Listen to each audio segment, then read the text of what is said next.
The power of habit एक बहुत ही प्रसिद्ध किताब है जिसे चार्ल्स डोगी ने लिखा है।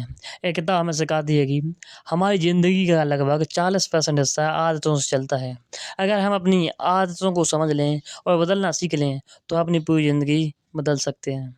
तो आज हम इस किताब के 5 सबसे महत्वपूर्ण लेसन के बारे में जानेंगे जो हमारी आदतों को बदलने में पूर्ण सहयोग करेंगे। पहला लेसन है आदतें कैसे बनती हैं। इस चैप्टर में बताया गया है कि हर आदत एक लूप में काम करती है।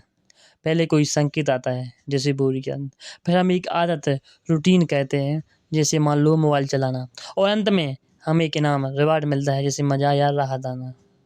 अगर हम किसी बुरी आदत को बदलना चाहते हैं तो रूटीन बदलो, लेकिन क्यों और रिवार्ड को समझो, यही असली गेम है। दूसरा लेसन है आदत की असली ताकत। इस चैप्टर में बताया गया है कि आदत सिर्फ काम करने से नहीं बनती है बल्कि उसके पीछे कि क्यों लालसा से बनती है। जैसे लोग टूथपेस्ट इसलिए नहीं कहते हैं कि दांत साफ हों, बल्कि इसलिए कहते हैं क्योंकि उन्हें फ्रेश फीलिंग चाहिए। मतलब अगर आप नई अच्छी आदत बनाना चाहते हैं तो उसके पीछे एक स्ट्रॉन्ग क्रेविंग बनाओ, तभी एक अच्छी आदत बन पाएगी। Lesson 3 golden rule of habit change एक किताब का सबसे पावरफुल कॉन्सेप्ट है। इसमें कहा गया है कि आप आदत को मिटा नहीं सकते हैं, आप सिर्फ उसे बदल सकते हैं। कैसे? क्यों वही रखो, रिवार्ड वही रखो, सिर्फ रूटीन आदत बदलो। जैसे स्ट्रेस, पहले सिगरेट अब एक्सरसाइज या वॉक।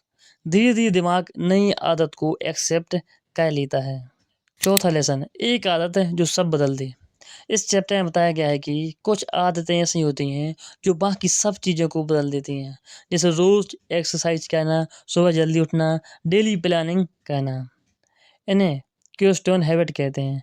अगर हम सिर्फ एक सही आदत पकड़ लें तो हमारी पूरी ज़िंदगी अपने आप इम्प्रूव होने लगती है।